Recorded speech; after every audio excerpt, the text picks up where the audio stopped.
going to be fun. Because, folks, you know my next guest from Sherlock, Black Mirror, and as the hot priest in Fleabag. Please welcome Andrew Scott.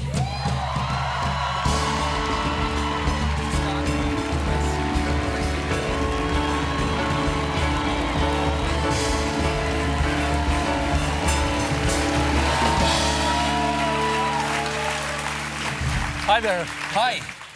Nice to see you. Nice to see you too.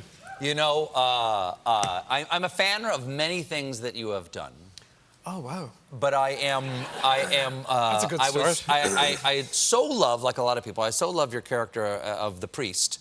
Because it's called the priest, right? Not hot priest. He's actually called The priest, yeah. Yes. Yeah, it was written as the priest. The internet has adopted the character as the hot priest.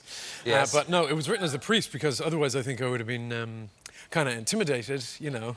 For the character to be hot. Yeah, to the character to be hot. Well, I heard about Hot Priest, and I thought, he's good, but I'm not sure if I'll buy him as hot. Yeah, well, I because totally you were agree. Moriarty. I knew you from Sherlock. Right, yeah. And you were so murderous and so terrifying, I thought, I can't find that attractive. Well, whatever floats your boat, you know. But exactly. Yeah, no. I'd done a lot of kind of villainous characters before, so Yes. I was looking to do something a little more similar to myself. Yeah. Well, you're not villainous at all in this. I have a little dark side, you know. But in this one, no. It's we wanted to have a Catholic priest who's represented as a good person. You know, I think sometimes the Catholic Church is represented.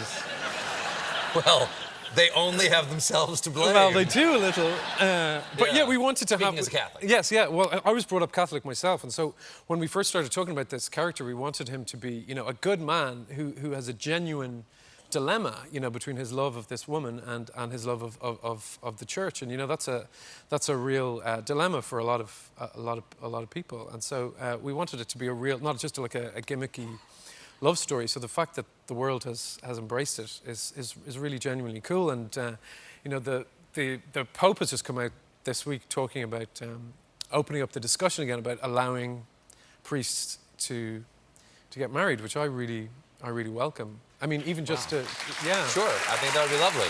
Well, I think if priests could have gotten married, were you an altar boy or anything like that? I wasn't an altar boy, but I was brought up in a very, you know, Catholic Ireland. It's a very Catholic... Sure. And there's dwindling numbers, you know, even when I was going to school, there were hardly any priests, you know, they were dying for priests. Same thing over here, yeah. Really, yeah. And yeah. I really do feel these dwindling numbers could be...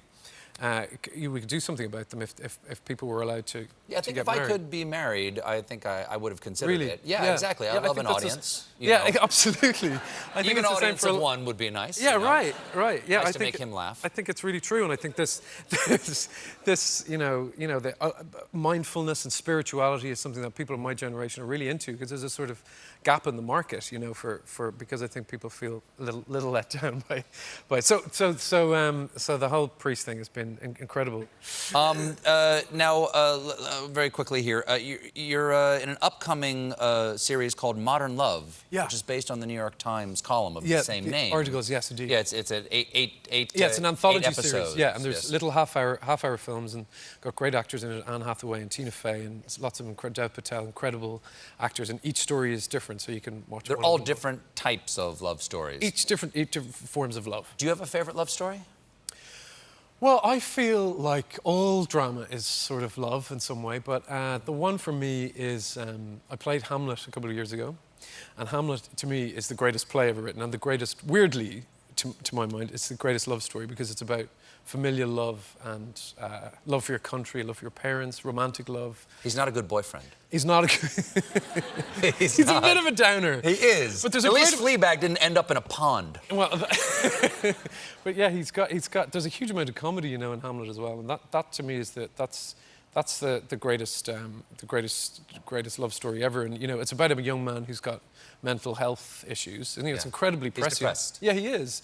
And that story, which always just blew my mind, is it's a 400-year-old story, and the idea that it's about a young man who's got mental health issues, who's been told by his family, don't feel, come on, be a man. And we did it 150 times, and it's nearly a 4-hour long play, and we had incredible audiences. I'm a bit of a Shakespeare nerd, so I won't bore you, but what I find fascinating about it is that, you know, in order for Shakespeare to stay relevant, I don't think you need to cut it down. I think you need to make it as exciting and as thrilling for an audience of today as that it would be 400 years ago, because, you know, we binge watch TV. You know, we watch 5 hours of television if it's exciting. So the idea isn't, don't cut it down, just make it 4 hours of really exciting plays. Anyway, I'll stop talking about Shakespeare. No, not at all. Not at all. No, that's amazing. No, that's amazing. I can talk about Hamlet all night. They'll turn the cameras off. So. Well, Andrew, thank you so much. Thank you so much. It was Thank lovely you. to meet you. Modern Love premieres October 18th on Amazon. Andrew Scott, everybody.